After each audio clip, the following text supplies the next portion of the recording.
c'est parce que ces grandes entreprises ravagent les économies du sud du monde que des personnes dans des pays à faible revenu, ravagés par les mêmes capitalistes du Nord, se retrouvent à devoir accepter des conditions de travail et des conditions de vie finalement qui relèvent de l'exploitation. Et on s'est rendu compte qu'il y avait une superposition géographique entre les lieux dans lesquels on trouvait des travailleurs nucléiques je veux dire, et des lieux dans lesquels on assistait à des formes d'extraction minéraire.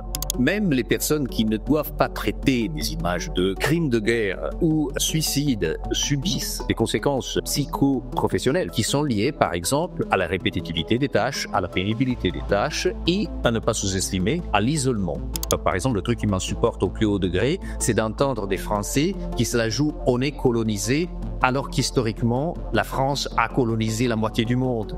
On pourrait carrément poser une règle de base de dire peut-être qu'entre le salaire le plus élevé de cette entreprise et le moins élevé, il doit y avoir un coefficient fixe. Ça, c'est le combat qui commence aujourd'hui. C'est vraiment toute la chaîne de production qu'il faut prendre en compte. Et donc, si on est un producteur d'intelligence artificielle, imaginons Mistral France, ou même quelqu'un qui achète des solutions d'intelligence artificielle, toutes les entreprises du CAC 40, elles soient obligées à bien payer et bien respecter les droits du travail des personnes qui se trouvent au Kenya ou aux Philippines. Il y a bien plus à dire sur les ogres que ce qu'on en dit déjà. Exemple ? Exemple. Bon, attends. Les ogres sont comme les oignons. Ils schlinguent. Oui. Non. Oh, ils piquent les yeux ? Non. Ah, ils se font sauter. On les couche sur une pâte brisée et on enfourne la puce à la dière ? Non. Ils ont des couches. Oignon, avoir, couche. Ogre, avoir, couche comme oignon, avoir, couche. Tous les deux ont des couches et toi t'en tiens une. Trench Tech, esprit critique pour Taketic. Un grand bonjour à tous, c'est Mick Lévy au micro aujourd'hui, accompagné de Cyril Chaudois. D'accord, et donc avec des couches, forcément, faudra que tu nous expliques quand même. Comme les oignons, Salut on va en reparler, effectivement.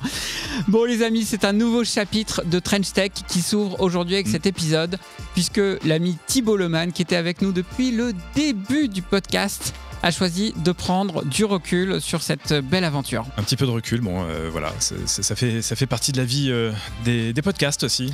C'est ça, sa présence Thibault, je veux te parler à toi, tu nous manques déjà, donc sache que tu auras marqué évidemment de ton empreinte ce studio, tout le podcast avec, donc un gros bisou à toi, ouais. Et t'es avec nous pour toute la suite. Exactement, on pense bien à toi Thibault, et puis la porte reste toujours ouverte, tu le sais. Et puis c'est d'ailleurs l'occasion de rappeler, on ne le dit peut-être pas assez, que Trench Tech c'est un podcast 100% indépendant, 100% bénévole. Il ne tient donc qu'au collectif, qu'à l'envie et à la conviction de porter ces sujets-là de notre collectif. Et je pense que c'est aussi le bon moment de saluer tout ce collectif qu'on essaie de régulièrement de mettre en avant. Mais là, on a envie de tous les citer. À tous les nommer. À commencer par Greg, le monteur. Qui gère toute la prod et que vous entendez de loin dans nos studios. Thierry, qui a construit notre site web trenchtech.fr. Tout notre crew de chroniqueurs aussi par ordre d'apparition, Fabienne Billa, Emmanuel Goffi, Laurent Guérin, Gérald Olibovic, Louis de Diezbach, Virginie Martins de Nobrega et Sandrine Charpentier. On vous kiffe tous. On vous kiffe grave tous. On vous envoie à tous un bisou. Merci à tous de votre implication avec nous. Et puis encore une fois, un gros big up à l'ami Thibault. Bon, en tout cas, vous l'avez compris, nous, l'aventure continue. Je pense que il n'a même pas été question d'arrêter une seule seconde. On est plus que jamais au taquet. Et aujourd'hui, un gros sujet pour vous. Ah ouais, tu le trouvais gros, toi, Shrek, peut-être. C'est bien lui qu'on a entendu dans l'extrait de film. Précisément, Cyril. On va pas parler d'un gros, mais on va surtout parler d'un ogre. Et un tout autre ogre que Shrek. Celui du petit poussé, du chat botté. Non, j'ai évoqué un nouveau chapitre du podcast, mais la mission, je te rassure, reste bien la même. Ouais. Non, aujourd'hui, on évoque une toute autre sorte d'ogre qui a un appétit véritablement insatiable, le numérique et l'intelligence artificielle en particulier. Une ogresse, alors celle qui se nourrit de toutes nos données et d'une quantité aussi faramineuse d'énergie. On a eu l'occasion d'aborder la question avec Sacha Luciani. On a déjà parlé de tout ça, donc on fait un autre épisode là-dessus.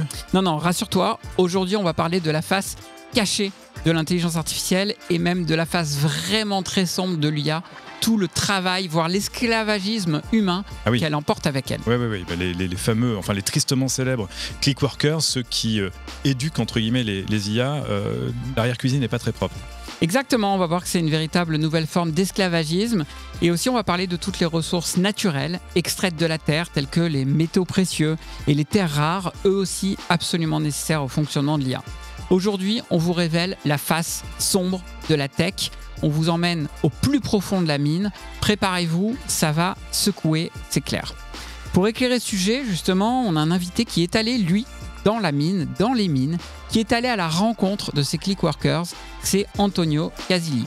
Il est professeur de sociologie à l'Institut Polytechnique de Paris, il co-dirige le programme de recherche Deep Lab pour Digital Platform Labor et il est le cofondateur du réseau INDL pour International Network on Digital Labor.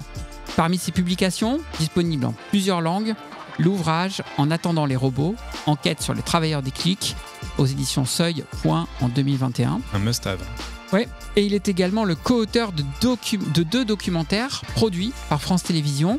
Invisible, les travailleurs du clic, qui a été diffusé en 2022 sur France 5, et Les sacrifiés de l'IA. Vous pouvez retrouver depuis le 11 février 2025 sur France 2 et donc le voir sur toutes les bonnes plateformes de replay. Allez, il est grand temps de retrouver Antonio. Bonjour Antonio. Bonjour. Merci d'être avec nous Antonio. On se tutoie ? Oui, tout à fait. Ah, génial. Bon, c'est une tradition dans Trench Tech, je suis ravi que tu la suives. Vous allez tomber tôt ou tard sur quelqu'un qui vous dit non, je préfère que vous m'appeliez par mon nom et mon titre, voilà. Écoute, jusque-là, même les ministres ont accepté qu'on les tutoie, donc pour l'instant, on n'est pas déçus. Bon, écoute, on va annoncer le programme de l'épisode. On va d'abord découvrir ensemble cette face cachée, cette face sombre de l'IA et son caractère extractif du travail humain et des ressources de la Terre. Et puis, tu nous donneras quelques solutions pour lesquelles tu milites auprès des gouvernements, notamment pour réduire, voire résoudre ces problèmes-là. Et puis, on prendra un petit moment d'aération. Il va nous en falloir parce que, je vous le dis, c'est un épisode qui va secouer avec Laurent Guérin et sa chronique « Un moment d'égarement ». T'es prêt, Cyril ? Plus que jamais. Eh ben, alors c'est parti pour le grand entretien. Trench Tech, esprit critique pour Tech Critique. Bon, allez, on va se lancer directement au cœur de la mine. Donc, si vous êtes un peu claustro, accrochez-vous. Tu as une approche très particulière de ton exercice, de la recherche, de la sociologie, très terrain. Et donc, j'aimerais qu'on commence directement par une explication de ta part sur la façon dont tu procèdes, ta façon de conduire justement ces études, pour nous ramener très, très, très vite vers ce que tu appelles l'extractivisme, et notamment donc des matières premières, ça on comprend bien, et du travail humain, ce travail caché dont tu as fait ta spécialité. Antonio, est-ce que tu peux nous en dire un petit peu plus sur la manière dont tu conduis tes études ? Tout à fait. Alors d'abord, il faut bien préciser que lorsqu'on pense à un sociologue de l'intelligence artificielle, on pense toujours à quelqu'un qui, tout au plus, passe son temps dans des entreprises ou des foyers de particuliers pour étudier comment les gens utilisent. Moi, oui. Je m'intéresse pas aux usages. Je m'intéresse pas à la partie qui est vraiment la consommation de ces produits qu'on appelle l'intelligence artificielle. Moi, je m'intéresse à la production. Et alors, je dirais plutôt, nous nous intéressons à la production parce que nous, c'est moi et mon équipe avec laquelle je travaille depuis déjà 5 ans. Et donc, qu'est-ce que ça veut dire étudier la production ? Il y a plusieurs angles. Il y a certains d'entre nous qui s'occupent vraiment d'étudier comment, par exemple, les data scientists ou les devs, les développeurs travaillent vraiment sur le code d'un algorithme, d'une intelligence artificielle, d'un modèle. Désormais, ce terme, la manière de dire une intelligence artificielle est un modèle, c'est installé. Mais c'est réducteur de regarder seulement le modèle. Parce que nous, on va regarder aussi les data, les données. Les données sont le cœur d'un modèle d'intelligence artificielle. Sans données, celles qui ont été utilisées pour entraîner le modèle, justement, c'est ça? Alors oui, ils sont seuls celles qui sont utilisées pour l'entraîner, c'est-à-dire pour apprendre à la machine à faire ce qu'elle fait. C'est pour ça qu'on appelle machine learning, donc d'apprentissage machine. Mais il y a aussi des données qui sont utilisées pour renforcer ce que la machine sait. Et donc ça, on l'appelle plutôt reinforcement learning. Voilà. Mais toi, quand tu vas sur le terrain, tu vas même jusque dans les mines, tu vas même jusque sur les plateaux où travaillent les click workers finalement. Ça, en effet, oui. Et donc ça, c'est effectivement à mon grand âge, j'ai désormais pris cette mauvaise tournure, alors que la plupart de mes collègues, passé la quarantaine, ont tendance plutôt à s'installer. Alors moi, par contre, je suis assez allergique à mon bureau et je pars très vite et très souvent pour aller à des endroits dans lesquels j'interviewe d'abord des personnes qui s'occupent de produire la data, parce que la data, malgré le nom et l'étymologie latine qui fait penser à quelque chose qui tombe du ciel, qui est donné, qui est presque spontané, elle n'est pas spontanée du tout. Il faut vraiment la produire, la manufacturer, la fabriquer comme si c'était un objet. Et donc, qui la produit? C'est des personnes souvent très très mal payées et souvent à des endroits insoupçonnables ou souvent insoupçonnés. Donc, c'est pas dans la Silicon Valley, c'est pas dans les technopoles, c'est dans des pays du sud du monde, des pays à faible revenu, dans lesquels il y a des personnes très très faiblement rémunérées. Et je vais vous donner aussi des chiffres très très faiblement rémunérés, sont payés pour faire un travail qui consiste, par exemple, pour vous donner quelques exemples, lorsqu'il s'agit d'entraîner un chatbot comme ChatGPT, il faut, par exemple, reconnaître des bouts de texte ou retranscrire des bouts de texte ou traduire des bouts de texte. C'est toujours des petites tâches, des micro-tâches, on les appelle, voilà, qui durent quelques secondes, quelques minutes et qui sont payées très, très peu, donc quelques centimes tout au plus. Et après, si c'est pas lié au langage, il y a aussi des intelligences artificielles, par exemple, qui reconnaissent des vidéos ou qui reconnaissent des images. Et donc, c'est des travailleurs publics, des travailleurs de la donnée qui apprennent à l'intelligence artificielle, par exemple, à reconnaître des images. Et comment font-ils? Ils prennent des images brutes, pour ainsi dire, et les taguent, les étiquettent, les labellisent. Voilà. Donc, c'est le terme.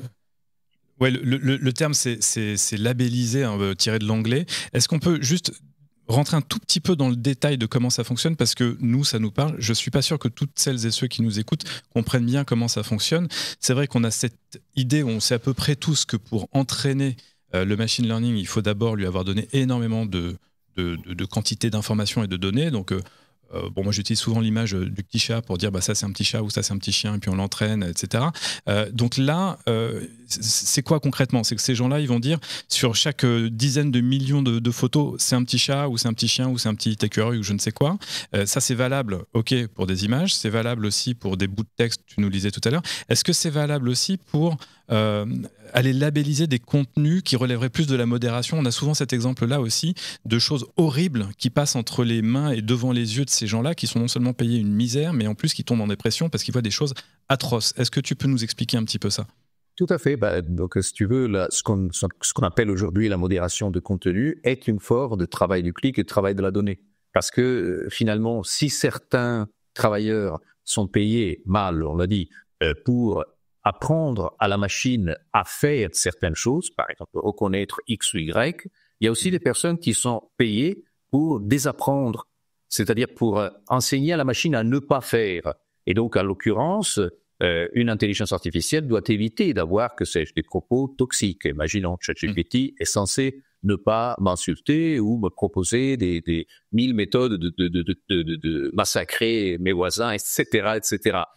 Et pour ce faire, il faut apprendre à ChatGPT, au modèle sous-jacent, les comportements et les propos à ne pas tenir. Donc, on les modère, c'est-à-dire on filtre des bases de données, ces contenus qui sont considérés comme problématiques. Et pour vous donner vraiment un aperçu, même, pour vous laisser imaginer qu'est-ce qu'on voit lorsqu'on visite des endroits dans lesquels on fait ce type de travail, donc il y a plusieurs endroits. Parfois, nous, on rencontre des travailleurs chez eux, carrément dans leur chambre à coucher. Il y a une petite table avec un vieil ordi, et c'est là que ces personnes reçoivent, par exemple, des images ou des bouts de texte ou regardent des vidéos et doivent les annoter, les étiqueter, ou, par exemple, marquer des objets sur les images. C'est ce qu'on appelle le boxing, c'est-à-dire mettre en boîte certains objets pour que la machine puisse les reconnaître. Voilà. Parfois, c'est pas dans leur chambre à coucher, parfois, c'est dans des endroits semi-publics. Par exemple, moi, j'ai rencontré des personnes qui faisaient ce type de travail dans des cybercafés. Il y en a encore pas mal dans plusieurs parties du monde, du sud global. Il y a des cybercafés dans lesquels des personnes, ça donne à ce type d'activité pour gagner quelques dollars, par exemple.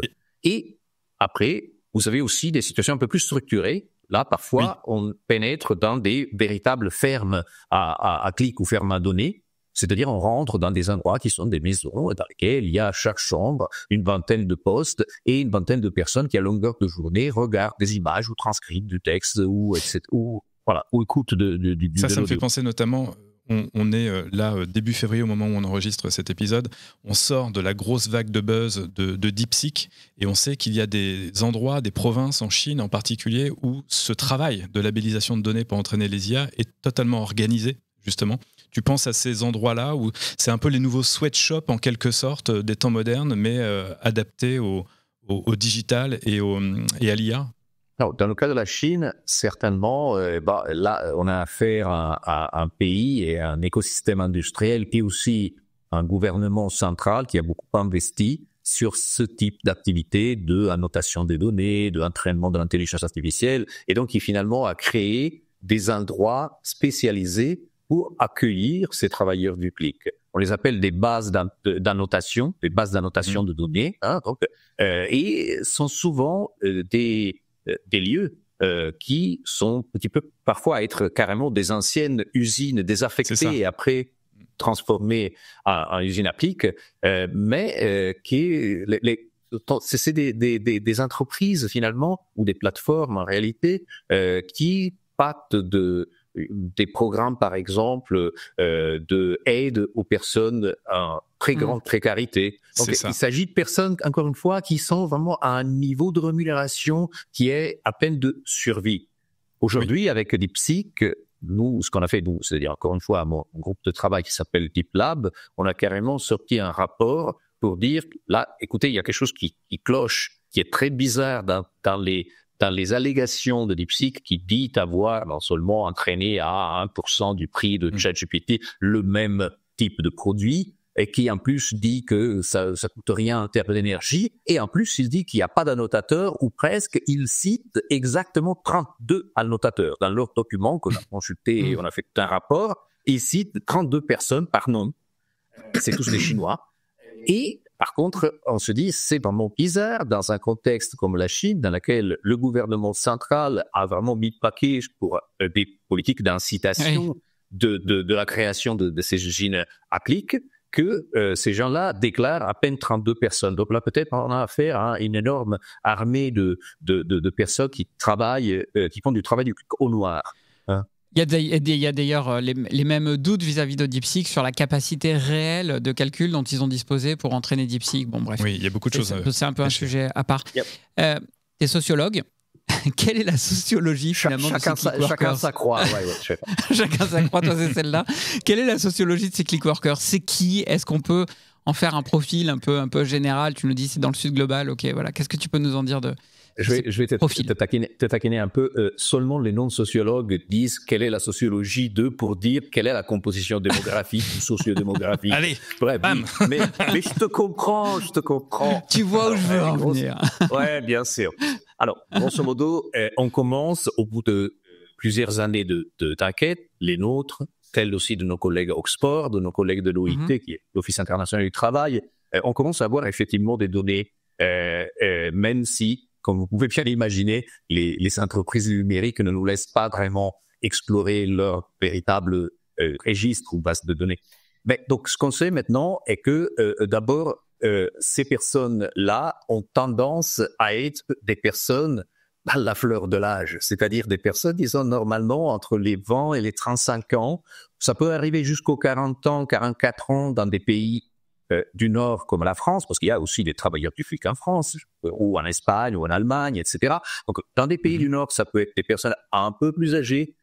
Et en général, dans les pays du Sud, c'est des personnes très éduquées, c'est-à-dire avec un niveau d'études très élevé, jeunes, et en plus des personnes qui choisissent ça, ou choisissent, c'est entre guillemets, comme activité principale. Activité principale parce que si vous allez dans un pays, mais qu'est-ce qui les pousse à le faire parce que si ils ont un bon niveau d'études et que tu dis c'est leur choix, mais en même temps tu nous expliquais avant que c'était juste un métier de survie et dans des conditions de travail qui sont absolument pas favorables. Qu'est-ce qui les pousse à faire ce choix-là, du coup ? Les perversions du marché du travail, mon cher. C'est-à-dire que si tu vas dans un pays comme le Kenya ou Madagascar ou l'Égypte, même des personnes qui devrait représenter, si tu veux, le fleuron de la force du travail, effectivement, les personnes les plus convoitées par les entreprises même ne trouvent pas un travail, un métier ou un emploi adapté à leurs compétences. Et donc, donc ça reste un choix de dépit quand même. Oui, parce qu'en fait, contextuel, quoi. Oui, c'est ça. Conjoncturel, plutôt. Quand j'ai dit un choix, c'est pas un choix du tout. C'est tout simplement l'option qui se prête. Et par ailleurs, si vous voulez parler, comme le font les économistes, capital humain, et donc de personnes qui sont bien éduquées, qui devraient être bien placées sur le marché du travail, là, on est en train de vivre l'un des plus grands gâchis du capital humain de notre histoire.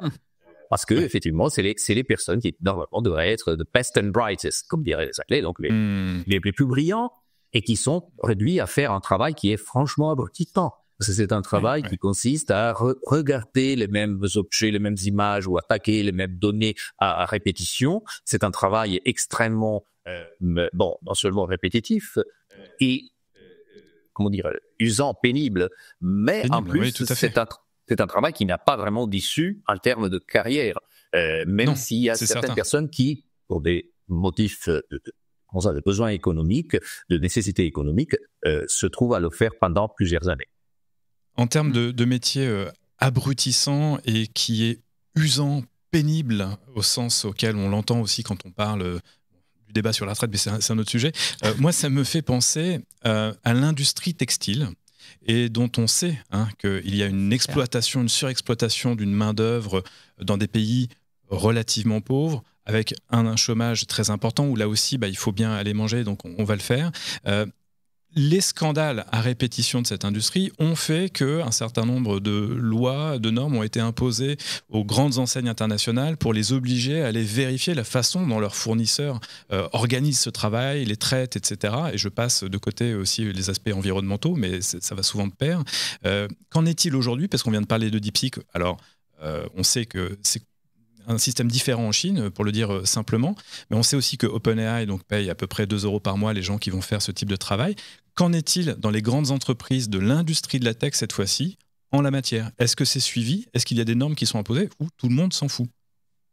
Alors, petite précision, OpenAI a, parce que c'est paru dans la presse il y a 2 ans, cette mauvaise réputation de payer ces personnes, ces travailleurs de la donnée qui entraînent ChatGPT à peine 2 $ par heure. Nous, on est allé les interviewer, ces personnes, au Kenya. Et je serai au Kenya le mois prochain, par ailleurs, pour continuer. D'accord. Et c'est moins que ça, c'est 1,50 $. Ce qui fait quand même une différence importante. Ils ont arrondi. Tu chipotes aussi, Antonio. Écoute, non, c'est important de bien préciser parce que dans le contrat que nous, on a pu consulter, que OpenAI a passé avec la plateforme qui recrutait ces personnes, c'était marqué que chaque personne devait être payée 12 $. Pas 1,35 $ ou 50. Donc, tu vois. D'ailleurs, pardon de te couper, mais tu mentionnes un truc important aussi, c'est que bien souvent, ces boîtes qui font appel au travers du clic passent par de multiples plateformes, pas tout à fait des sociétés écrans, mais presque, ils les embauchent jamais en direct, histoire de noyer un peu le poisson en plus. Et oui, c'est certainement ça, de faire perdre leur trace et surtout de ne pas s'exposer à des actions en justice, auxquelles par ailleurs, ils sont carrément exposés pour reclassification ou requalification de ces personnes en tant qu'employeurs. Revenons-en aux normes et au suivi. Est-ce qu'il y a des choses est-ce que c'est cadré ou pas aujourd'hui? Alors, non, c'est pas cadré et surtout parce que c'est un travail qui est nié, dont l'existence est niée ou minimisée. Si tu parles, comme le fait systématiquement avec les IBM, Meta et compagnie, ils minimisent en disant que c'est des personnes qui font un travail complètement accessoire, c'est pour cela qu'on l'externalise, c'est des tâches à faible valeur ajoutée, alors que franchement c'est pas possible de déclarer un truc comme ça dans la mesure où sans ce travail-là, il n'y a pas d'intelligence artificielle, il n'y a pas d'entraînement, de pré-entraînement, il n'y a pas de performance de l'intelligence artificielle. Ça, il ne faut pas cesser de le rappeler. On croit tous que c'est que des données, l'intelligence artificielle, mais en fait, il y a un travail humain qui est assez masqué. Et après, je continue parce qu'il minimise en disant oui, ok, bon, il y en a, mais c'est pas si nombreux, ils sont pas si nombreux que ça, alors que les estimations de mes collègues commencent à parler de plusieurs dizaines, voire de centaines de millions de personnes qui font ça dans le monde. Et après, centaines de millions. Oui, voilà, ça c'est la Banque mondiale qui a sorti des estimations qui sont franchement ahurissantes. Moi, franchement, j'ai des doutes sur leur méthode, mais quand même, on observe que depuis le Covid, surtout, à cause de du Covid. Et bien sûr, énormément de personnes se sont mis à ça et des entreprises, des plateformes qui auparavant faisaient, 500 000 travailleurs se retrouvent avec 2-4 millions aujourd'hui, y compris en Europe, je répète. Et donc après surtout, ils nous disent, de toute façon, c'est pas la peine de réguler ce secteur, de réglementer ce secteur. Et là, on vient effectivement au guide de régulation, parce que de toute façon, ce travail est destiné à disparaître. Parce que finalement, une fois qu'on aura entraîné toutes les intelligences du monde, et voilà, ce sera fait et on pourra se passer de ce travail-là. Alors, parce qu'on rien n'est moins sûr en plus. Ah non, rien n'est moins sûr, mais c'est vrai qu'on nous parle quand même depuis longtemps de cette intelligence artificielle qui est supposée être capable de s'entraîner d'elle-même. Bon, on voit bien qu'il faut un input au départ, et donc le storytelling, c'est un jour ça va disparaître. Et j'imagine que dans le storytelling, ou en tout cas les bonnes excuses, il y a aussi, oui, mais si on ne donne pas ça comme boulot à ces gens-là, ils n'ont rien, et donc c'est encore pire. Oui, ça, c'est, si tu veux, c'est le point où l'élément de langage qui m'insupporte au plus haut degré, parce qu'il y a quand même un fond colonial dans cette histoire. C'est un truc du type, oui, mais bien sûr, les Britanniques ont colonisé, ravagé l'Inde et le Zimbabwe, mais à la fin, ils sont partis et il y avait des infrastructures et ils ont appris à jouer au cricket. Non, c'est pas comme ça. C'est-à-dire que c'est parce que ces grandes entreprises ravagent les économies du sud du monde que des personnes dans des pays à faible revenu, ravagés par les mêmes capitalistes du nord, se retrouvent à devoir accepter des conditions de travail et des conditions de vie finalement qui sont extrêmement bas, qui relèvent de l'exploitation finalement. Alors justement sur ces conditions de vie, Antonio, j'avais lu une enquête dans laquelle des travailleurs du clic disaient qu'ils étaient face à une véritable torture psychologique. Certains expliquaient qu'ils devaient effectivement annoter des images insoutenables de viols d'enfants, de décapitation, et qu'ils étaient soumis toute la journée à ce type d'image-là qu'ils devaient annoter pour dire c'était du contenu terroriste, du contenu choquant, du contenu violent. C'est ça leur réalité pour beaucoup, effectivement. Certainement, et on en parle. Et est-ce qu'ils ont du soutien psychologique ou pas aussi, pardon? Alors, la réponse est le soutien psychologique, c'est pas vraiment toujours au rendez-vous, mais donc on en parle. Hein, donc dans notre documentaire Les sacrifiés de l'IA, il y a une partie centrale dans laquelle on rentre vraiment dans le ventre, dans la baleine de l'intelligence artificielle. Et là, on donne la parole à ces personnes-là qui sont surtout des annotateurs modérateurs de contenu. C'est surtout les gens qui doivent, encore une fois, apprendre à la machine à ne pas faire ou à ne pas regarder ou à ne pas prendre en compte. Reconnaître des situations. Ça. Voilà. Mais et ces personnes-là, dans la mesure où moi aussi, j'ai travaillé avec eux, je les ai rencontrés, je les ai accueillis en Europe, et je les ai vus chez eux, etc. Effectivement, ils portent les stigmates de ce travail. Parce que, en particulier, ce travail-là, c'était vraiment exposer des personnes qui, parfois, étaient déjà fragiles à cause de leur traumatisme, de leur propre vie, et exposer ces personnes-là à vraiment une succession, mais très, très serrée, d'images, mais extrêmement violentes. Après, c'est vrai que même les personnes qui ne doivent pas traiter des images de, que sais-je, crimes de guerre ou suicides, etc., même les personnes qui ne doivent pas traiter ces contenus-là subissent des conséquences psycho-professionnelles, finalement. C'est des risques liés à leur travail qui sont liés, par exemple, à la répétitivité des tâches, à la pénibilité des tâches et, à ne pas sous-estimer, à l'isolement. L'isolement est vraiment le cœur de ce métier, parce que même si ces personnes sont en train de travailler ensemble dans le même lieu de vie et le même lieu de travail, ils sont liés par des contrats à une obligation de ne pas parler de ça avec leurs propres collègues ou à leur propre famille. Et ça, c'est quelque chose qui peut vraiment vous créer des formes d'aliénation extrême. Complètement. Et en termes d'aliénation à titre individuel, avec un impact sur la vie de ces gens-là, mais aussi l'aliénation de l'ensemble de la société, il y a une autre forme d'extractivisme dont il faut parler quand même dans cette séquence. Ce sont les matières premières. Donc tu vas aussi sur le terrain pour cela. Dis-nous concrètement comment ça se passe, ce que tu as observé, parce qu'on sait qu'on va aller chercher ces fameuses terres rares. Éclaire-nous, s'il te plaît, sur la réalité sur le terrain. Alors, c'est vrai que les terres rares sont devenues presque des chimères, des trucs mythiques. On pense qu'à ça. Il y a aussi des matières premières beaucoup plus terre à terre, aussi dire, comme le cuivre, l'étain, le lithium. Alors, je vais pas faire toute le tableau périodique. Le tableau périodique. Voilà, mais en même temps, effectivement, il y a des matières qui sont stratégiques et qui constitue, si vous voulez, la base du fonctionnement de cette intelligence artificielle. Parce que, finalement, l'intelligence artificielle, si on a ChatGPT sur notre smartphone, ce smartphone a besoin, par exemple, de batteries au lithium. Et le lithium, il faut l'extraire quelque part. Et donc là, la première chose, c'est pas la première chose, mais relativement tôt dans notre travail, on s'est rendu compte qu'il y avait une superposition géographique entre les lieux dans lesquels on trouvait des travailleurs nucléiques, je veux dire, et des lieux dans lesquels on assistait à des formes d'extraction minéraire. Je vous donne quelques exemples. En 2018, j'étais en Bolivie. La Bolivie dans laquelle effectivement j'ai interviewé un certain nombre de personnes qui entraînaient des intelligences artificielles et faisaient des tâches surtout de traduction.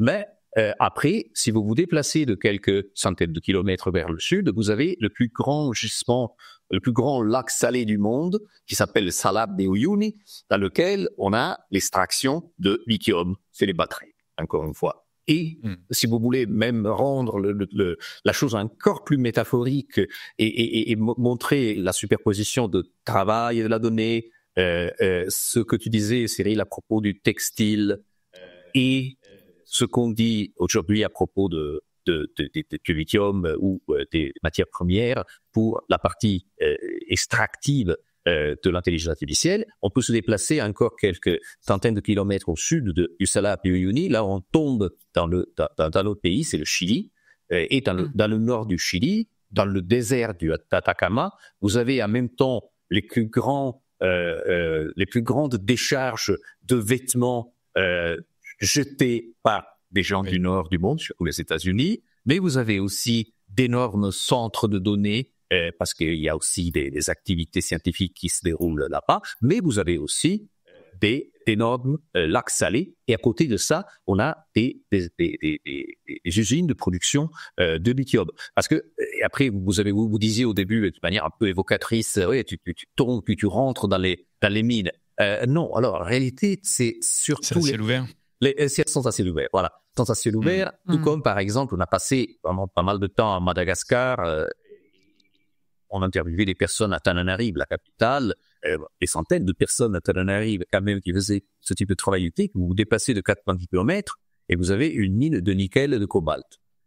Donc, qu'est-ce qu'on est en train de dire? Est-ce qu'on est en train de dire qu'il y aurait quelques superpositions magiques? Non, au contraire, c'est tout simplement des politiques industrielles de ces pays, de Chili, la Bolivie, d'un certain point de vue, et aussi Madagascar, qui choisissent de créer des zones de incitation pour certaines formes d'industrie, et donc c'est des industries à fort potentiel, des industries stratégiques, comme toute la tech, toute l'énergie de la tech, et donc dans la mesure où ils favorisent par exemple la création de plateformes ou de petites usines appliques, et ben ils favorisent aussi, par exemple par des incitations, par des politiques fiscales avantageuses, par des politiques de gestion du travail très avantageuses, en fermant un œil sur les ravages sur l'environnement. Il y a une responsabilité de ceux qui vont aller chercher ce travail du clic, mais il y a la responsabilité des États qui acceptent, alors bien souvent au nom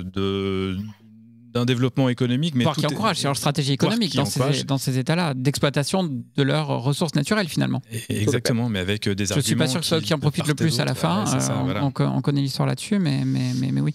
Rappelons un petit truc quand même, Antonio, c'est qu'on fait porter le chapeau là à l'IA, mais en vérité c'est tout le numérique, en tout cas pour la partie extractive des ressources naturelles, c'est tout le numérique. Le moindre serveur pour diffuser des vidéos de petits chats sur YouTube, pour écouter ce podcast, la dalle de ton écran, la moindre dalle de l'écran, etc. C'est dans tout ça qu'il y a des minerais. Alors peut-être que c'est accéléré avec l'IA, mais en fait c'est tout le numérique finalement qui est concerné. C'est ça. On enregistre ce podcast en 2025 et il y a quelque chose qui s'est passé entre-temps, le changement de paradigme dû effectivement à la généralisation des grands modèles à la ChatGPT. Et ça veut dire, grosso modo, que tout ce qui auparavant était le numérique, aujourd'hui est devenu l'IA.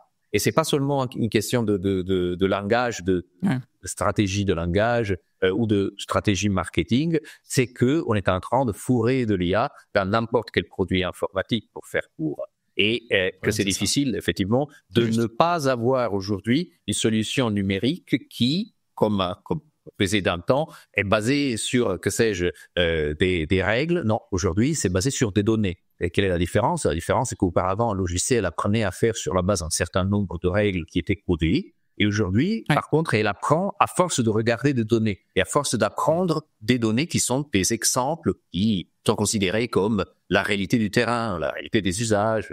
Voilà. Donc, ça, c'est, de ce point de vue-là, désormais, les deux choses sont en train de converger. Une toute dernière question sur cette partie-là.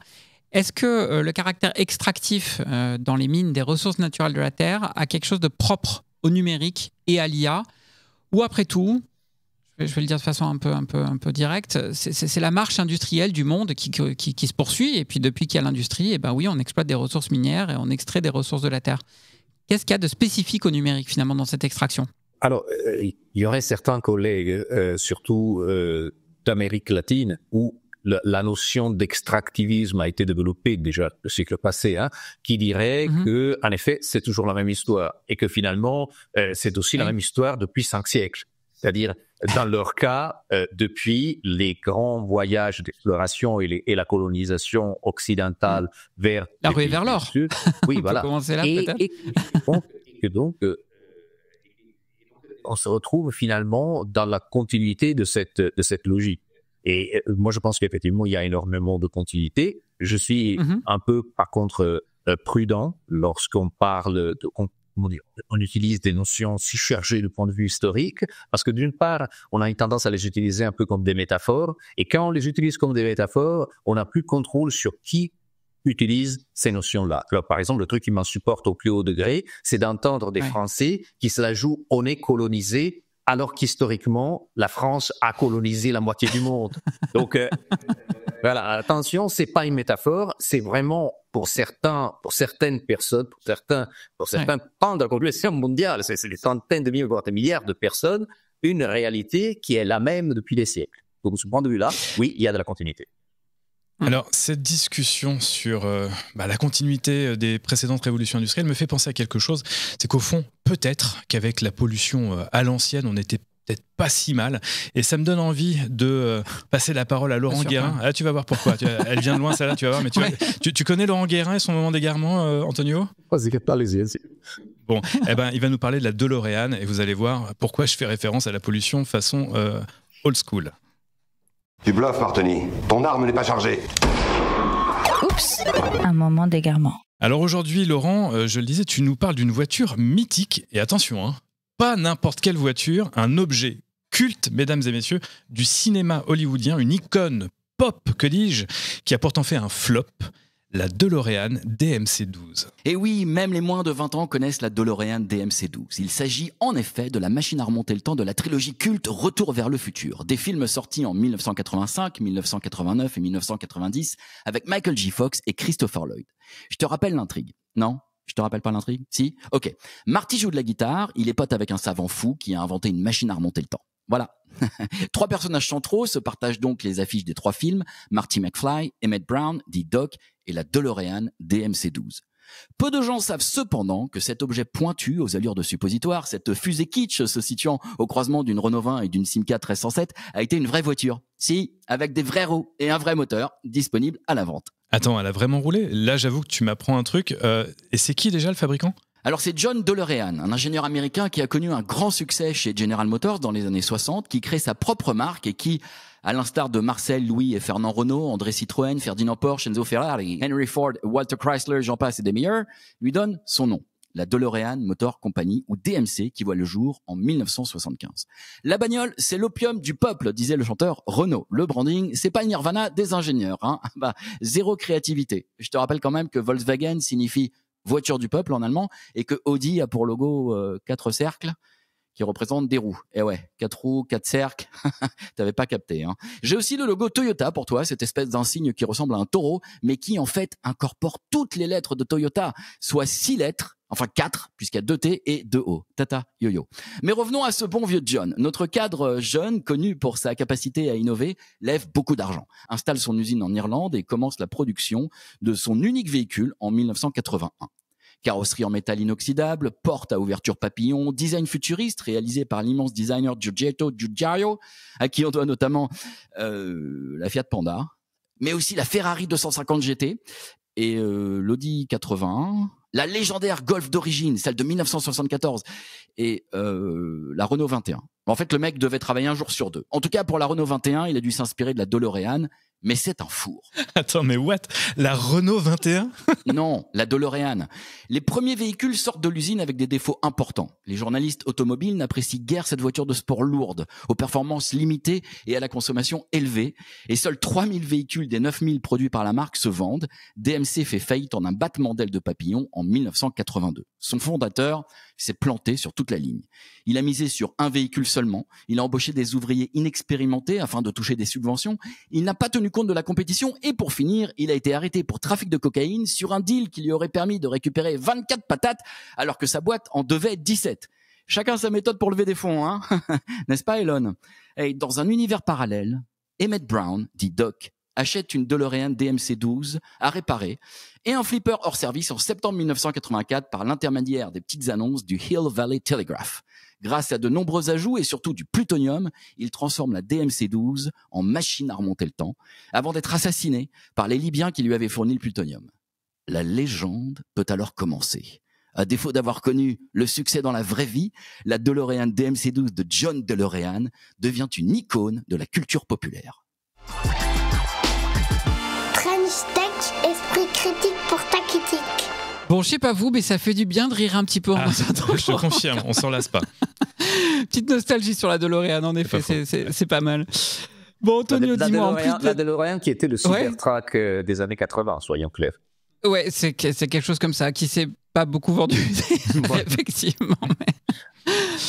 Alors Antonio, en plus d'être un sociologue de terrain, tu es un véritable militant et tu as des solutions concrètes à nous proposer pour rendre l'IA plus éthique et finalement plus durable. Avant d'explorer ces solutions, je voudrais bien comprendre où sont à placer les responsabilités. J'ai rencontré il y a à peine quelques semaines une personne qui travaille dans une des entreprises sous-traitantes de Meta, de TikTok, d'OpenAI et qui donc sous-traite à des travailleurs du clic en Afrique. Ah, un nom ? Un nom peut-être ? Non, je ne dirais pas de nom. De l'entreprise, pas de la personne. Non, ni l'un ni l'autre, pas ici. Ouais, bizarre. Et lui, il me disait que, de manière assez cynique, il me disait, mais en même temps, il faut bien que quelqu'un le fasse. Tant la modération sur les réseaux sociaux que sur l'IA. Et il veut pas le faire, lui ? Alors, soit ce qu'on se dise, bon, on arrête tout ça. Pourquoi pas ? C'est peut-être ton opinion, c'est ce que je veux savoir. Il n'a pas complètement faux. Qu'est-ce qu'on fait avec ça ? Il faut bien le faire, en effet. Alors, le grand informaticien Joseph Weizenbaum, qui a inventé le premier chatbot de l'histoire dans les années 60, lorsqu'on lui balançait... Elisa, exactement. Voilà, je ne savais pas où, mais très bien. Lorsqu'on lui balançait des énormités comme ça, il faisait ce parallèle. Si on disait la même chose sur les viols, c'est-à-dire, il faut bien que quelqu'un le fasse, vous vous rendez compte que c'est une logique complètement aberrante, que c'est une logique qui ne marche pas, donc qui est complètement surréelle. Donc la réalité est que par cela, cette personne voulait indiquer et même mettre un peu en valeur le travail de ces personnes, le travail des travailleurs publics, en disant que effectivement il s'agit d'une fonction cruciale pour développer l'intelligence artificielle. Ça, je veux bien le croire. Après, la question est que si, il faut bien que quelqu'un le fasse, ne veut pas dire qu'il faut bien qu'il soit exploité. Et là, voilà, je parle pas forcément ni comme un sociologue, ni comme un militant. Vous m'avez décrit. À la base, je suis, figurez-vous, un économiste. Moi, je suis un économiste défroqué.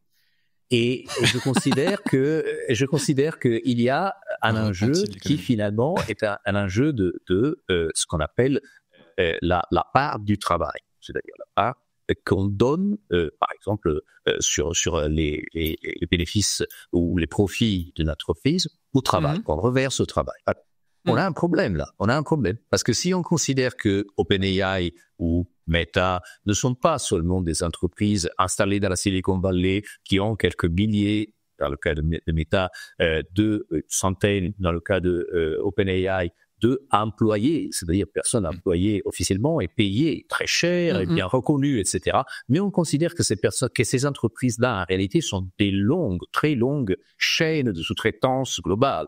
Donc il faut s'imaginer vraiment quelque chose qui commence quelque part dans la Silicon Valley ou au Texas, mais qui se poursuit au Venezuela, à Madagascar, au Kenya, en Inde. Et donc, si on considère ces personnes, ces entreprises de cette manière-là, il faut considérer combien les travailleurs pour ces entreprises sont payés tout au long de la chaîne de production. Ouais. Et donc, on pourrait carrément poser une règle de base, comme on la pose dans certaines entreprises, de dire, bon, peut-être que entre le salaire le plus élevé de cette entreprise et le moins élevé, il doit y avoir un coefficient fixe. Par exemple, que si quelqu'un est payé 200 000 euros par an, qui est un peu le salaire d'entrée dans la Silicon Valley pour un data scientist, eh ben, on puisse pas se retrouver avec son collègue qui est au Kenya, qui est payé tout au plus 3 000, 4 000 euros par an. Parce que là, vous voyez. Attends, je vais me faire l'avocat du diable 2 secondes, Antonio. Parce que c'est le genre de discussion que j'ai eu toujours avec cette même personne. Et là, il me répond, ah oui, mais c'est rapport au niveau de vie. Tu comprends, si tu habites dans la Silicon Valley, ton loyer, tu le payes 5 000 balles minimum. Tandis que si tu es au Kenya, ton loyer, ça te paye quelques centimes. Enfin, c'était de cet ordre-là. Et moi, t'as parlé avec Sam Altman, en fait, c'est ça?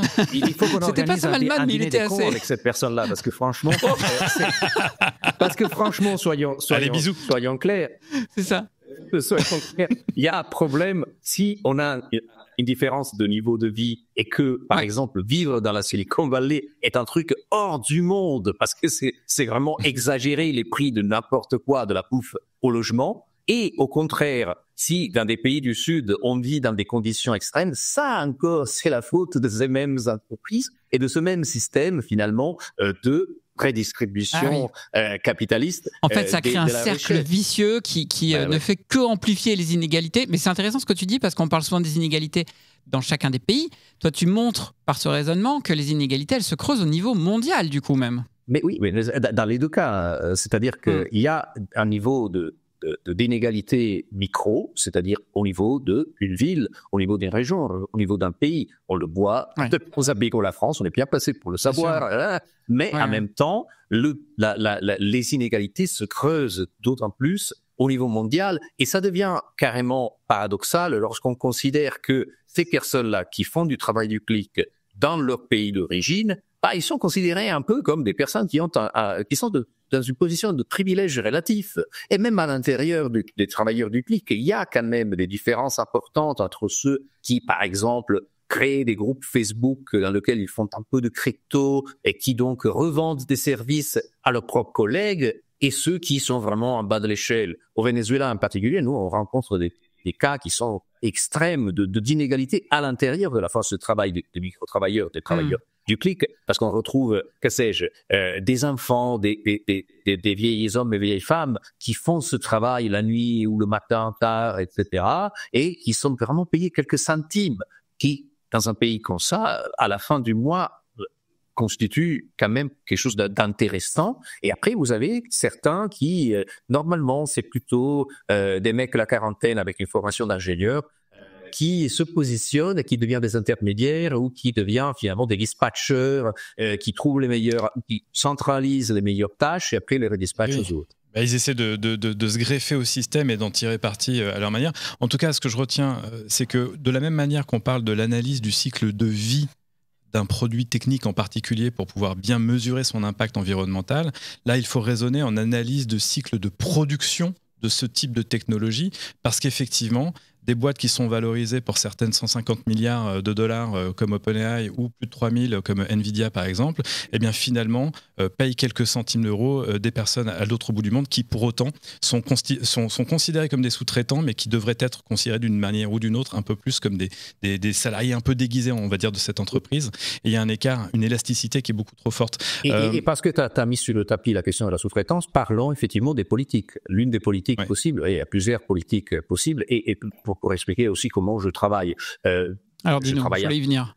Alors voilà, j'y travaille en tant que citoyen aussi, mais parce que ça fait partie de mon métier d'accompagner le décideur, le législateur dans certains cas. Et donc, ça, historiquement, depuis que je suis là à l'Institut Polytechnique de Paris, de temps à autre, je travaille dans le contexte, que sais-je, du Conseil d'État en France ou d'autres instances nationales ou internationales. Alors, dernièrement, c'est surtout avec le Parlement européen qu'on a fait, avec mon groupe de recherche DeepLab, aussi tout un travail qui est un travail effectivement de cartographie, par exemple, des travailleurs du clic et des données en Europe, mais aussi d'accompagnement de la mise en place et de l'adoption plutôt de certaines directives européennes qui sont plus ou moins liées à la question de l'intelligence artificielle et qui sont plutôt au croisement entre intelligence artificielle et travail. Et en particulier deux. Alors, c'est pas le AI Act. Oui, c'est ça. On n'est pas du tout dans ces questions-là. On aime se gargariser. Les AI Act, là, ça traite des usages pour le coup. Les AI Act, tu nous disais, toi, tu ne traites pas des usages, donc les AI Act, c'est sur les usages. Exactement. Alors, c'est quel règlement auquel tu fais référence du coup ? Alors, il y en a deux qui sont passés l'année passée, et c'était deux grandes victoires. Le premier, c'est la directive européenne sur les travailleurs de plateforme, parce que même si quand on pense aux travailleurs de plateforme, on pense aux travailleurs, aux chauffeurs Uber ou aux livreurs Deliveroo, en réalité, même les personnes qui font du travail du clic sont largement des travailleurs de plateforme. Ils passent par des plateformes, même s'ils font ça dans un super café, ils doivent se connecter à une plateforme. Souvent, le contrat qu'ils ont, c'est avec une plateforme et pas avec une personne ou une entreprise locale. Y compris avant l'IA, on pense à Mechanical Turk de Amazon, par exemple, ce genre de choses. Oui, c'est un exemple historique parce que Amazon Mechanical Turk a été créé en 2005, donc 20 ans avant l'époque dans laquelle on est, nous, dans l'ordre de cette conversation. Mais en même temps, voilà, c'est un paradigme, un modèle de comment se passe. Moi, je suis une entreprise, je veux externaliser une tâche ou automatiser une tâche. Je me rends sur Amazon Mechanical Turk et je trouve 100 000 personnes qui font le travail d'entraîner la machine à faire cette tâche ou qui parfois simule carrément la machine. Mais ça, c'est une longue histoire. Mais bref. Tu avais une deuxième directive, du coup. La deuxième directive, c'est celle, effectivement, sur le devoir de vigilance des entreprises. Le devoir de vigilance des entreprises et donc le fait que les entreprises qui ont une certaine taille, quelques centaines de personnes employées dans un pays ou quelques milliers au niveau mondial, soient considérées comme obligées à produire chaque année un rapport, un plan de vigilance qui montre, par exemple, comment ils ont respecté non seulement certaines lois qui sont relatives au respect de l'environnement, mais aussi des droits humains, mais aussi des droits du travail. Alors, la question est que les entreprises européennes et du nord du monde sont en train de se soustraire systématiquement à ce devoir de vigilance parce qu'ils se disent, écoutez, c'est tout au fond de la chaîne de production. Moi, je ne vois même pas ces personnes. Et moi, j'ai pas de doute qu'ils le voient pas. C'est ça le problème, d'ailleurs. Oui, c'est les entreprises qui font écran avec ces systèmes de sous-traitance, du coup. Hein. Exactement. Donc, la question est-ce que dans la transposition que les États membres de la communauté européenne vont faire de cette directive, il y aura de la place, et ça, c'est le combat qui commence aujourd'hui, il y aura de la place pour dire que, effectivement, c'est vraiment toute la chaîne de production qu'il faut prendre en compte, et donc, si on est un producteur d'intelligence artificielle, imaginons Mistral en France, ou même quelqu'un qui achète des solutions d'intelligence artificielle, les entreprises du CAC 40, elles soient obligées à bien payer et bien respecter les droits du travail des personnes qui se trouvent au Kenya ou aux Philippines. Alors du coup, j'ai deux questions pour toi. J'ai deux questions là qui me brûlent les lèvres. Commençons par la première. Non, je vais commencer par la première parce qu'effectivement, la deuxième, c'était la première que je voulais poser, mais finalement, je vais poser la deuxième en premier. Bon, tu vas comprendre. Non, mais par rapport à ce rôle que joue l'Europe, par rapport à ce rôle que jouent plus globalement les directives, les réglementations, les lois, les normes, j'ai une question qui va porter plus sur nous, les usagers, aussi bien B2C que B2B, puisque tu parles des entreprises qui achètent ces solutions-là.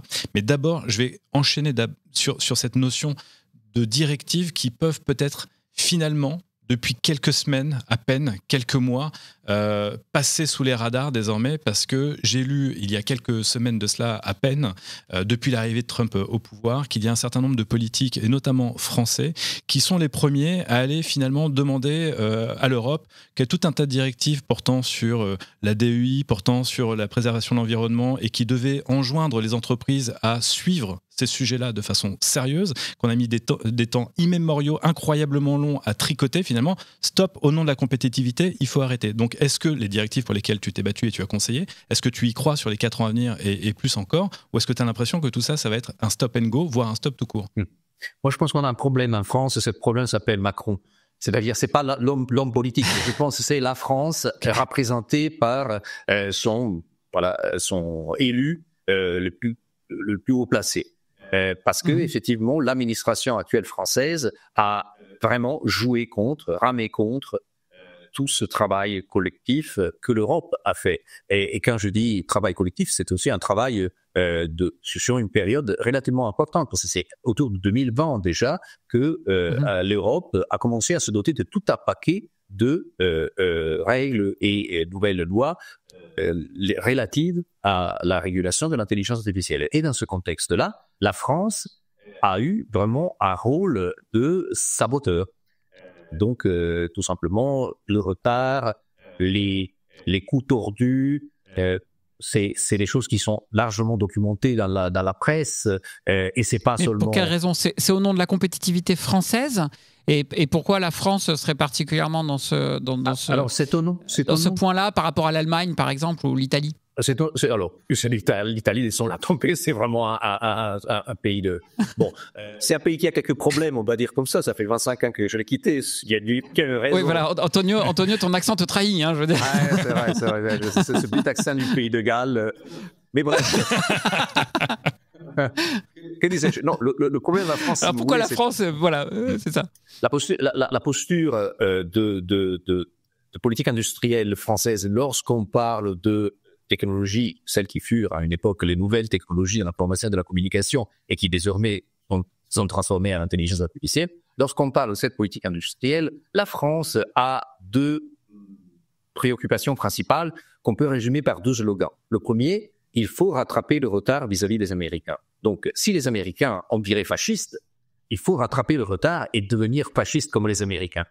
Ça, la deuxième... C'est-à-dire qu'on veut les rattraper et on se dit il faut appliquer les mêmes recettes. Ouais, c'est ça. On pourrait les rattraper en se disant on va faire autrement. Hein. Les mêmes recettes, désormais, dans le contexte américain, signifie techno-autoritarisme, techno-totalitarisme. Ouais, ce que fait Musk depuis, lorsqu'on enregistre Elon Musk est encore considéré comme un être humain. Il ne s'est pas encore dévoilé en tant qu'alien extraterrestre en enlevant son masque. Voilà.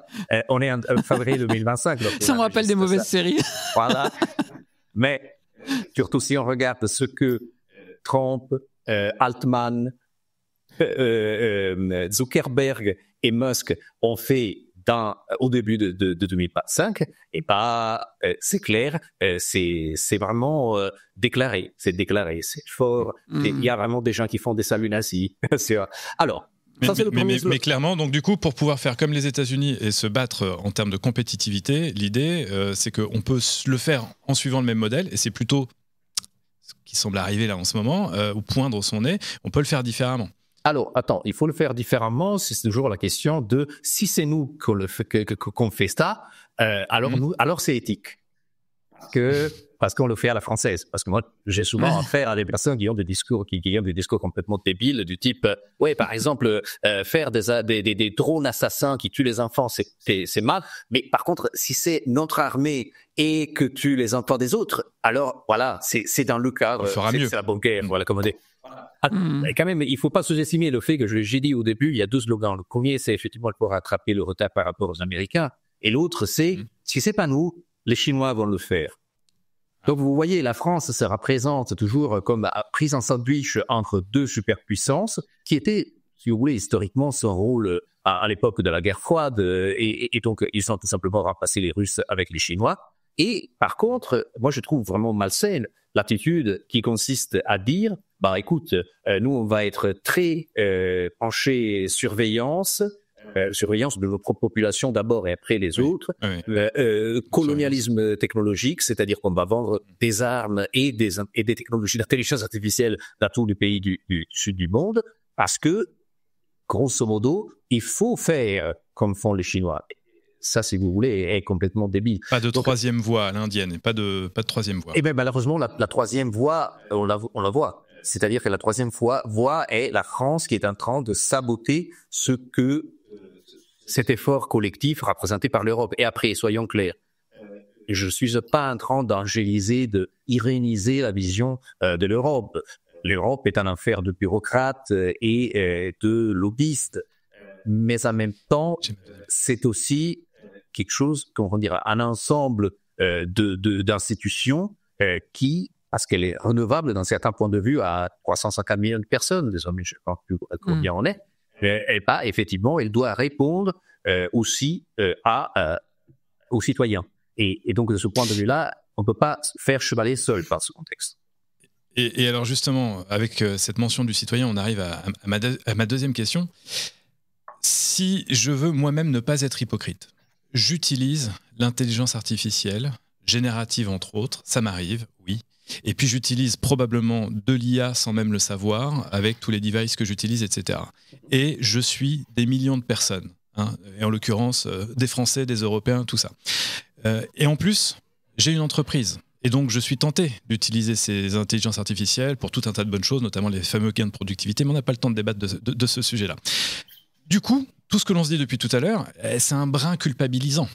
De fait, comment on fait ? Quelles sont les solutions pour non pas se déculpabiliser ou laver son amour-propre ou son orgueil, mais comment on fait pour utiliser néanmoins les bienfaits de ces outils sans pour autant contribuer, malgré nous, malgré nos convictions, à tout ce que l'on vient de décrire en matière d'extractivisme, que ce soit le travail, que ce soit les minerais.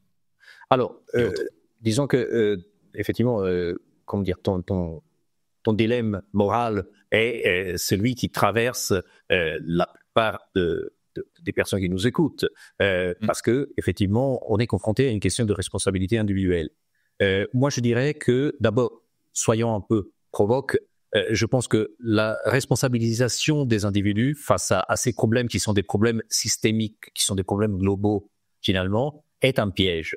Est un piège dans lequel on nous fait tomber, on nous pousse systématiquement en disant nous, on a créé cet énorme bordel, cet énorme système d'exploitation, mais toi, dans ton coin, tu dois finalement être responsable et t'as pas que tu dois tout simplement refuser d'utiliser. Alors, et en même temps, tu te coupes du monde et tu perds tout un tas d'occasions. Si vous voulez, la question est donc toi, tu dis finalement la responsabilité, elle doit porter sur les entreprises et sur les gouvernements pour prendre les bonnes directives pour les entreprises. Moi, je dis deux choses. Il ne faut pas se tromper de combat et donc effectivement, le combat est au niveau macro et pas au niveau individuel. Et par contre, je dis aussi qu'il y a une légitimité des stratégies individuelles, tout à considérer comme un complément, si vous voulez, comme le miroir des politiques et des réformes qui doivent se faire au niveau structurel. Si vous voulez, il faut aborder le problème qu'est aujourd'hui l'intelligence artificielle du point de vue social, du point de vue économique, du point de vue humain, pourquoi pas, des deux côtés, du côté macro et du côté micro. Au niveau du côté macro, effectivement, il y a des réformes importantes à faire et on y travaille. Mais au niveau micro, effectivement, il y a des alternatives. Il y a des alternatives qui sont moins demandeuses en termes de données, par exemple, et donc, par conséquent, qui sont moins demandeuses en termes de travail. Et après, il y a aussi des questions qui ont à faire avec certains réflexes qu'on a dans le nord du monde en particulier. Et si vous voulez, le problème principal que j'ai, c'est avec la gratuité, la logique de la gratuité, la double gratuité. C'est-à-dire, d'une part, qu'on s'imagine que parce que c'est gratuit, parce que nous ne payons pas, c'est gratuit. Pardon, laissez-moi reformuler. On s'imagine que parce que nous ne payons pas, le prix est zéro. Non, le coût et le prix n'est pas zéro. Et la deuxième chose, parce que je parlais d'une double gratuité, c'est le fait qu'on considère que tout un effort, toute une quantité énorme de contributions qu'on donne à ces systèmes, lorsqu'on les utilise, par le fait même de les utiliser, ne méritent pas elles-mêmes une forme de rémunération. Et là, on rentre dans un débat beaucoup plus vaste, qui par ailleurs pourrit ma vie depuis au moins 15 ans, je pense, qui est la question de ce qu'on appelle le digital labor ou le travail gratuit, et qui consiste grosso modo à dire, moi, chaque fois que j'utilise ChatGPT, j'en obtiens un avantage, un cadre de compétitivité si je suis une entreprise. En même temps, je suis pratiquement obligé à réapprendre à cette satanée machine à se comporter selon mes propres attentes. D'où, par exemple, le fait que dans l'interface même de ChatGPT, on a mis un pouce levé et pouce baissé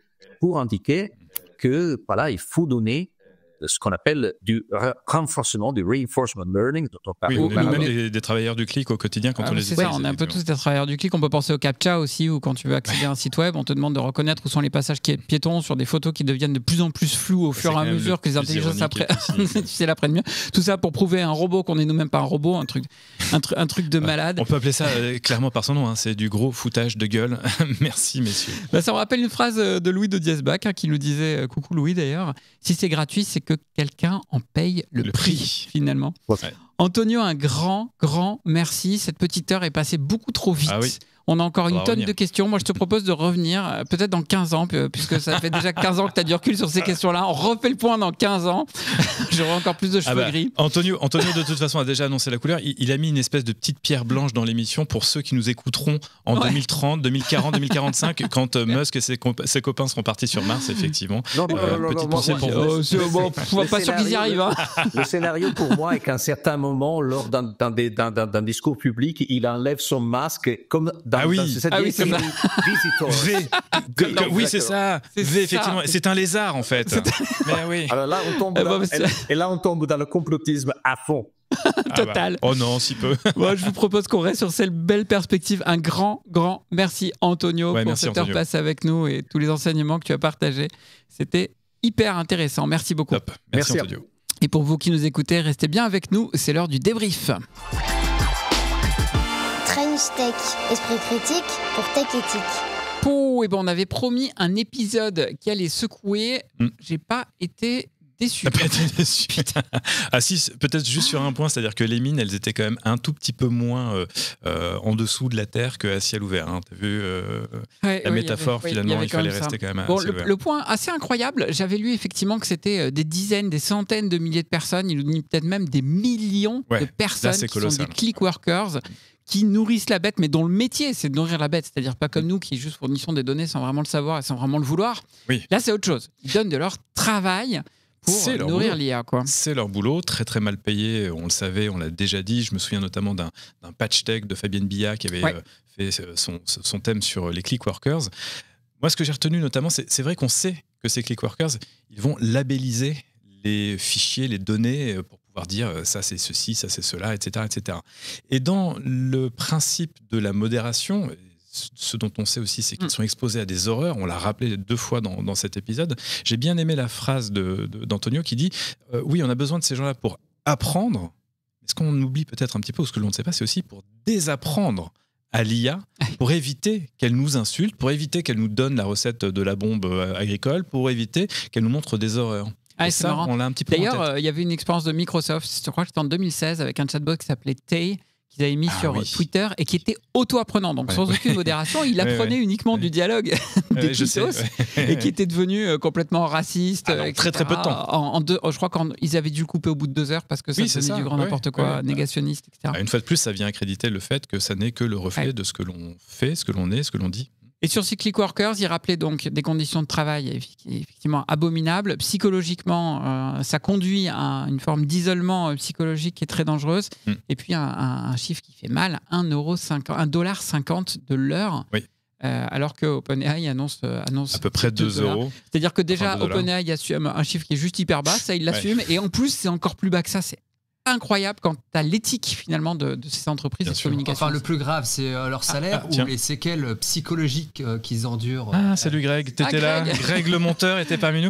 C'est une excellente question. Et justement, moi, ce qui m'a marqué dans cet épisode, c'est que j'ai pris conscience d'un truc qui paraît pourtant évident. Ce cycle de production de l'IA et de l'information qui nous est donnée, un peu comme le cycle de vie, je le rappelle, d'un produit technique et dont on avait parlé notamment avec l'ADEME, qui calcule l'empreinte écologique au regard du cycle de vie. Ce cycle de production, il a des impacts sociaux sur les salaires, on vient d'en parler, et sur l'impact psychologique qui est extrêmement fort avec des gens qui sont en souffrance psychologique.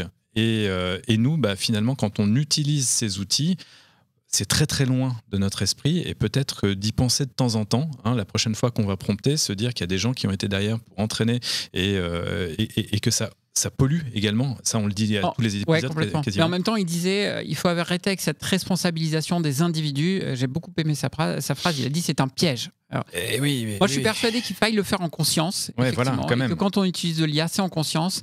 Je crois que c'est toi qui as fait le parallèle avec l'industrie textile. C'est exactement pareil. Moi, à chaque fois que j'achète la moindre fringue, et je fais tout maintenant pour en acheter d'occasion d'ailleurs, à chaque achat de la moindre fringue, je m'imagine que ça peut être des enfants qui ont travaillé avec ou dans des conditions terribles. On a tous vu les images des usines qui ont brûlé au Bangladesh. Et donc tu fais quoi? Des choses comme ça. Tu t'achètes quand même la fringue ou tu vas vers des marques que tu sais plus responsables? Exactement. Je fais de mon mieux pour acheter soit d'occasion, soit aller vers des marques plus responsables.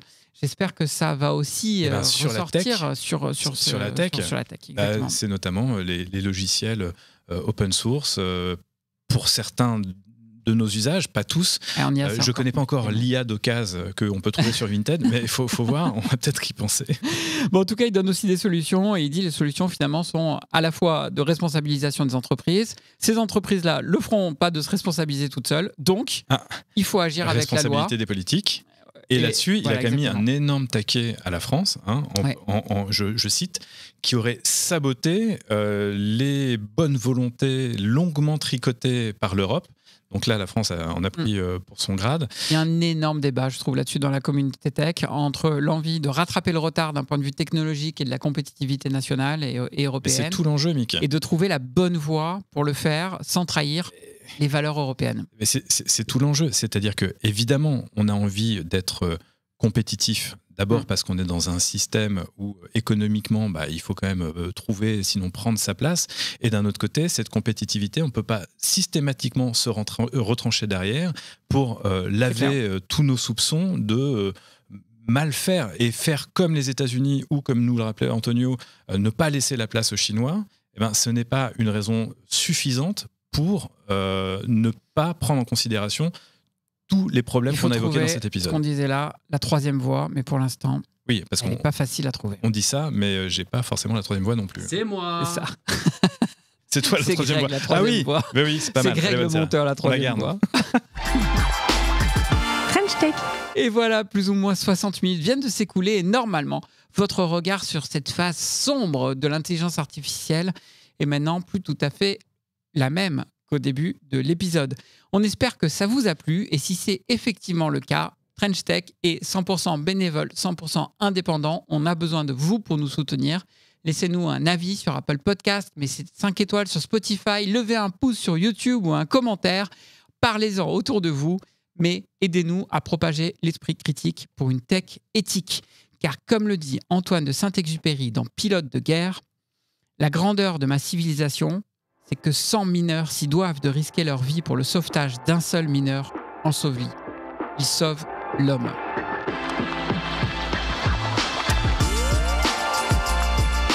French Tech, esprit critique pour tech éthique.